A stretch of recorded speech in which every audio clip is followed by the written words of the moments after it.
Ви знаєте, скільки я навівся минулого весну літо, скільки перевірок, скільки листів, в тому числі, які потім там погасились. Ви ж цього не бачите, ви чистий прибуток рахуєте? Мінімум 2 мільйонів, що висять, скільки ви хочете. Дивись, секунду, Зарплату, ремонт, все, я готовий це з'їсти. Работает на рынке 2 лаборатории. Мы их будем прикрывать. С них люди получали там зарплаты, там. Мы договоримся, за 10% мы занимаем их место.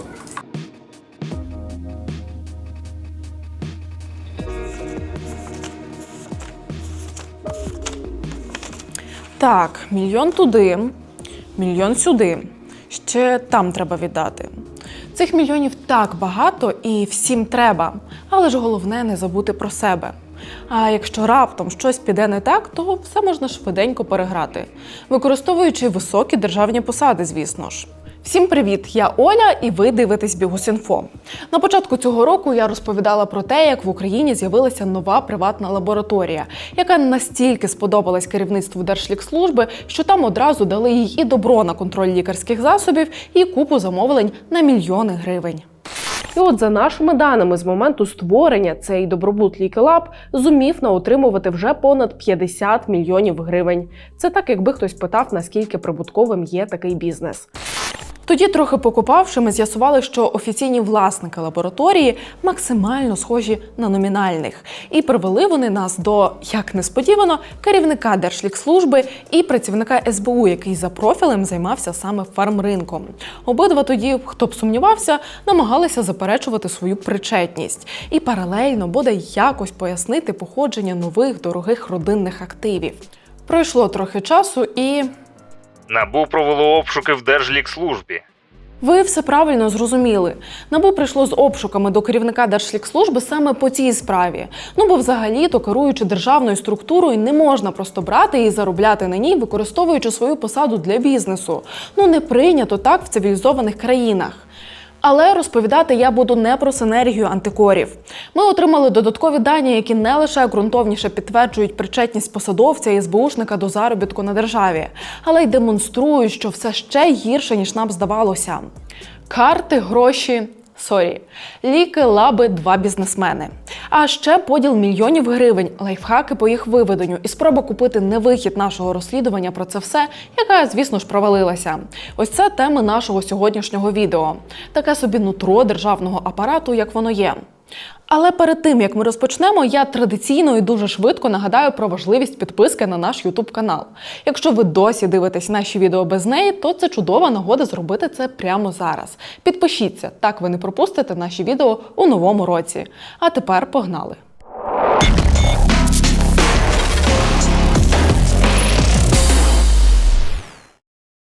Відкрити в Україні лабораторію, що може перевіряти ліки, справа непроста.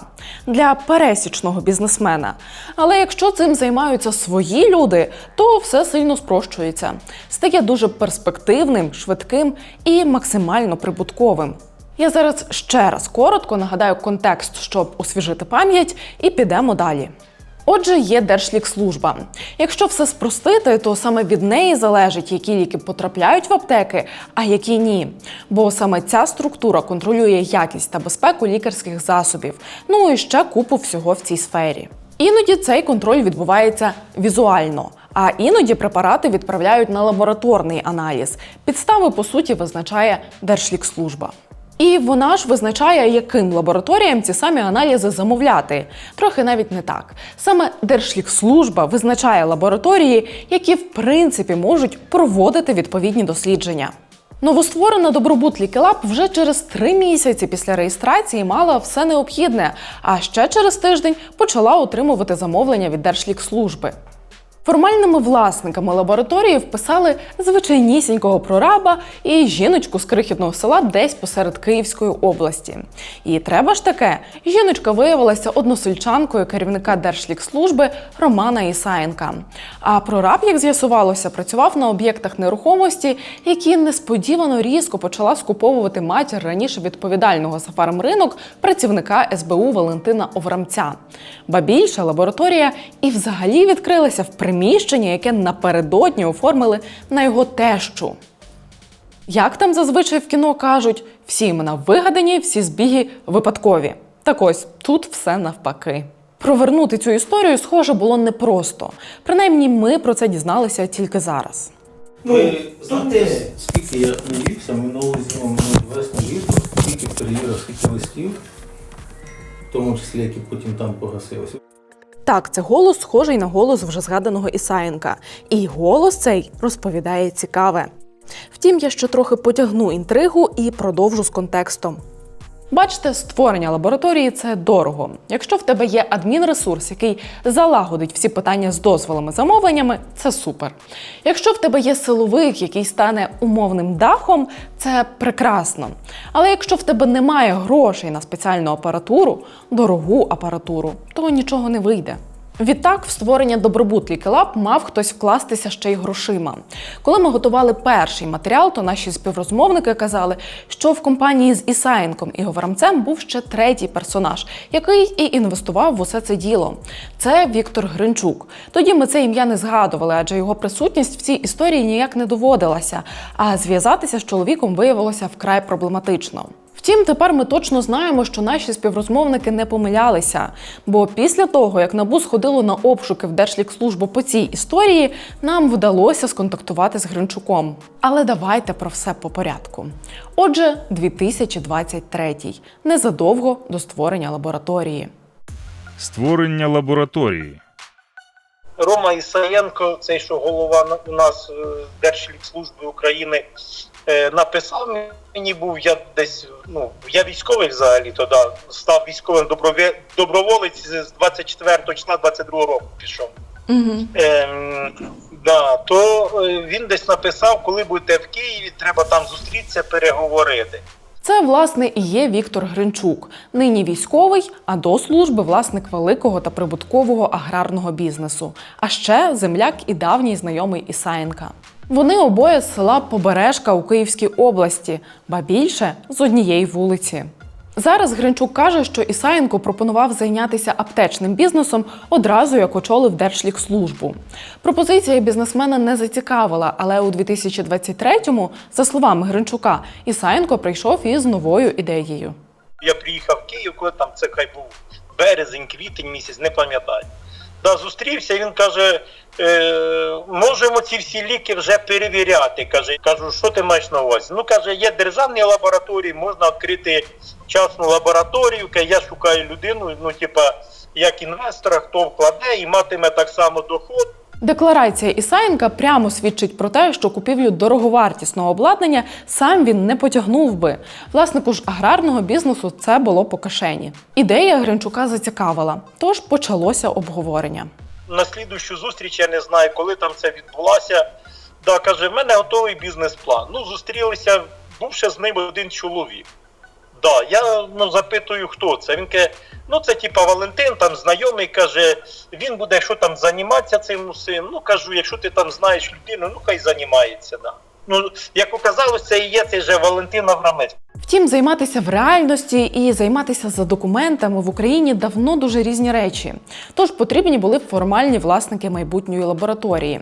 Половина, нагадаю, була записана на пані з тієї самої Побережки. Ці 50%, на які там, то це ми оформили на, будемо казати, родичку, так вже назвемо її.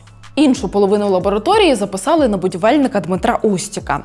Попри те, що він переконував нас в своїй глибокій зацікавленості в темі лабораторних аналізів, в якій він, втім, як виявилось, абсолютно не розуміється, ми й тоді не повірили в те, що він реальний співвласник. І знайшли його зв'язок з СБУшником Оврамцем, який зараз, завдяки отриманим в розпорядження команди записам розмов учасників процесу, підтверджується. Хто у нас мав бути директор, і як ти говорив з приводу директора? Можете ставити ви, можу я поставити, він фунт, він у мене такий ж прораб, він у мене вдома там ремонтує, все там, він тут буде там підкручувати, що треба. Яку та питань немає, все. Ми говорили так само про, кажу, що йому, ти кажеш, якихось там 25-30 тисяч, ти казав, я їм там за свою роботу плачу, а тут він дочислиться. Була така домовленість чи не була? Что он будет там работать дома? Ні, що він фунт, Що я його буду оформляти і ставити директором. Як виявилося, Устіка використають в подальшому ще раз. Але це я забігаю наперед. Давайте продовжимо в хронології. Так, весна 2023-го. План погодили, фунтів визначили, треба було визначитися з локацією. Цією локацією стало київське приміщення, записане на тещу Оврамця. Записали його на неї менш ніж за тиждень до реєстрації лабораторії. Я сказал лично тогда, что она сдает его дороже, сдает. Ага. И я с ней договорюсь, по $10 мы его заберем. И сказал, это 100 тысяч гривен. Під скільки? $10 Які $10? за квадратный метр. Если дословно, как это звучало? Дивись, ні. Я тобі тепер точно так само кажу, що була мова взагалі там про долари, про квадратний метр, взагалі мови не йшлося. А було чітко сказано, що типа, ми їй будемо перераховувати 200, 100 вона нам повертає. Оце не було квадратні метри, ні переквадратні, ні про долар, ні про що взагалі не... Прораховувати мы с вами говорили уже август месяц, Не-не-не, когда дивись. мы начали работать. Дивись, я тобі ще раз... Помещение мы с вами обсуждали до августа. Правильно, то я ж тобі кажу, що... Я не мог знать, сколько мы будем перераховывать, потому что мы через нее вообще не планировали изначально. Ні, ти первоначально зразу сказав, що типа вона нам буде ще відмивати і буде віддавати 100 Это не тисяч. было на том разговоре. Я дивися. Это было потом, когда вы пришли с Таней. От халепа. Отже, що ми тільки що почули? Почули обговорення того, як лабораторія мала б платити тещі працівника СБУ гроші за оренду. І як вона, теща, мала б повертати половину назад. Схема хитріше не придумаєш. Рівень. Ну, але це я тільки почала ж. Друзі, а зараз я перервусь на хвилинку і попрошу вас приєднатися до нашого збору для наших хлопців – Вадима, Андрія і Олексія.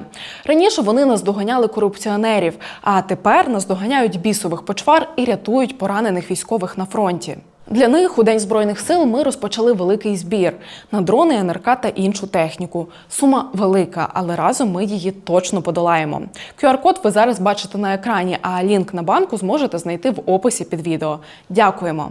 А тепер поїхали далі. Схема. Липень 2023-го. Добробут Лікелаб отримує свідоцтво про атестацію. Вже за тиждень йдуть перші замовлення на перевірку лікарських препаратів. Це, власне, і є основне джерело доходів лабораторії. Схема максимально проста і зрозуміла. Частину тих лікарських препаратів, які за висновками Держлікслужби потребували аналізу, відправляли на перевірку саме у Добробут Лікелаб. Рома говорив, що не знаю, я чув це прізвище, що якась там Заруцька Юлія, да, вона типа керівник департамент контролю там над чим, що типа це моя людина, там вона буде направляти все повністю, минує там оці всі вже державні лабораторії, що типа буде все направляти сюди. Ех, Рома. Заробітки активно пішли з серпня. Офіційно зароблене мало б ділитися. Ні, звісно ж, не між формальними власниками, ніж реальними. Але, за словами Гринчука, почало з'являтися якось забагато різних «але». Чоловік каже, що спочатку Оврамець запросив ще 10% від обороту зверху, нібито службі за неперешкоджання діяльності. Але згодом Гринчук зрозумів, що ніяка служба нічого не отримувала, а гроші просто лишалися в ідеологів Тємки. Можна припустити, що офіційно величезна зарплатня номінального директора Устіка теж. Була ще нібито хакерська атака, після якої із рахунків лабораторії зникло близько 2 мільйонів гривень. Їх треба було виводити як дивіденди ці кошти, а так як вони не хотіли виводити і вже ділитися, дай 50/50 і сплачувати податки з цих, то вони типа зробили а-ля там, я розумію, що ці два, будемо казати, ділки в лапках, да, що дали вказівку бухгалтерші директору, там, що підписали там тими ключами. Я розумію, що дружина цим теж там не займалася, ну факто її поставили перед фактом, що більше 2 мільйонів гривень вкрали з рахунків. Був ще один спосіб виведення грошей – ФОПи. Аврамець же із Ромою каже, ну є ФОПи під 6%, це було так озвучено від них, що під 6% будемо виводити і розраховуватися, будемо обналічувати і виводити. Бо з тих, що воно з ФОПів, там ні Пономаренко, там ні там дружина, ні я, як то кажуть, оттуда жодної копійки не мали. Що за ФОПи? Їх цілий перелік. Серед них, наприклад, вже згадана теща Оврамця Ірина Корінець. Вибачте, я не буду коментувати вам нічого. А ще ФОП, яка отримувала оплату за розробку документів системи забезпечення якості, ФОП-бухгалтерка, ФОП-юристка і ще багато інших ФОПів. Гроші, за словами Гринчука, виводили на офіційні рахунки не завжди. Коли я запитала, які люди у нас ще не оформлені, скільки ми виводимо, я сказала, взагалі питань немає, у нас всі оформлені. А тут виходить, що все-таки 3 у нас не оформлені. Не трое один. 3.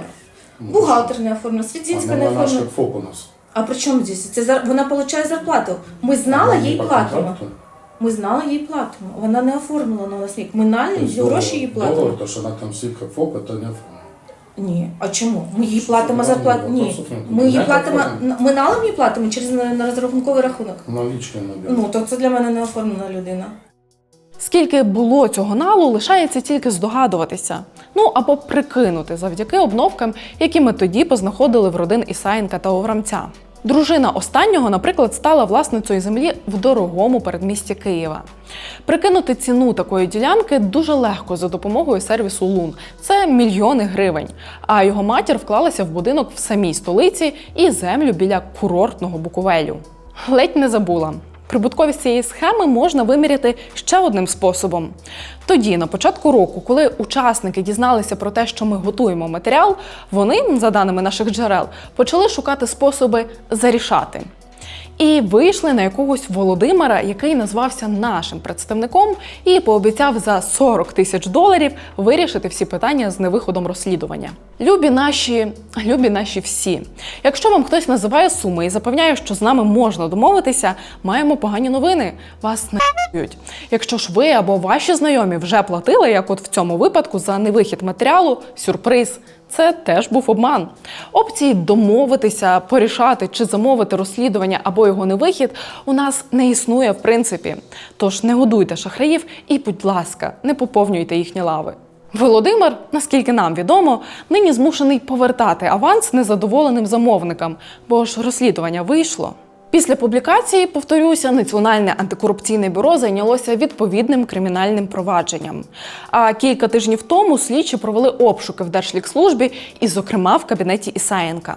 Бачите, журналістика працює, тож з вас вподобайка і комент. А якщо хочете дотискати фігурантів разом із нами, долучайтеся до нашої роботи. Ваші поширення дієві, а завдяки вашій підтримці ми можемо робити більше. Всі лінки в описі під цим відео. А я буду продовжувати, бо ні, це ще зовсім не кінець. Геть не кінець. Нова лабораторія. Ви не могли не звернути увагу на те, що розмови учасників схеми на записах звучать дещо напружено. Нам всім не здалося. Сторони розсварилися. Причини банальні і зрозумілі – гроші. Коли там ще цей скандал тільки починався між нами, коли там я викрив, що вони, крім того, що оці гроші там виводили непонятно як і непонятно куди. Потім так само по документах там вони ще нахімічили багато чого. Да. І потім я сказав, хлопці, кажу, ну повірте, кажу, я правду точно знайду. Да. І кажу, я думаю, що хтось за це все, як то кажуть, ну, прийдеться відповідати. І треба ж таке, в реєстрі справді з'явилася нова фірма зі схожою назвою – Ліклаб. Фірма зареєстрована все в тому ж приміщенні, тому можна припустити, що і обладнання вона використовує те саме. Але серед власників вже немає жінки, яку Гринчук називає родичкою. Там тільки прораб Устік. У вас була Добробут Лікелаб, в якій ви були співвласником, і в серпні ви зареєстрували ще одну. Для чого була потрібна друга? Алло, поганий зв'язок. Алло. Так, хороший Алло. зв'язок, наче добре вас чути. Нова Лікелаб свідоцтво про атестацію від Держлікслужби отримала ще швидше, ніж попередниця. У жовтні, тобто менш як за 3 місяці після реєстрації, вона вже мала право офіційно перевіряти ліки. Втім, є думка, що на цьому скоро все і завершиться. Бо провадження і обшуки явно не сприяють розвитку бізнесу за рахунок держави і високих посад. Рано чи пізно це має хтось закінчити. Давайте підсумуємо те, що маємо. СБУшник і очільник Держлікслужби вирішують, що перевірка ліків – хороший спосіб підзаробити. Малюють бізнес-план, знаходять приміщення інвестора, ставлять фунтів офіційними власниками, швиденько рішають з дозволами і замовленнями, і все. Привіт мільйони через ФОПи, привіт кеш, привіт Буковель, ділянки і будинки. А ще Привіт, спроба підкупити журналістів. Але яка схема, така і реалізація. Тож тепер доводиться вітатись із офіційним розслідуванням і детективами НАБУ. Не певно, що на такий фінал очікували учасники схеми. Але певно, що ця історія отримає логічне завершення, про яке ми одразу, звісно ж, вам і повідомимо. Ну так, навіть чисто, щоб похизуватися. Бо приємно, коли твої відео приводять до результатів. Дякую, що додивилися аж сюди. Якщо вам сподобалось це відео, не забудьте про вподобайку. Вам не шкода, а YouTube таке любить. Ну і, звісно, не забувайте про коментарі і поширюйте це відео. Так ви допомагаєте нам розвиватися. До зустрічі!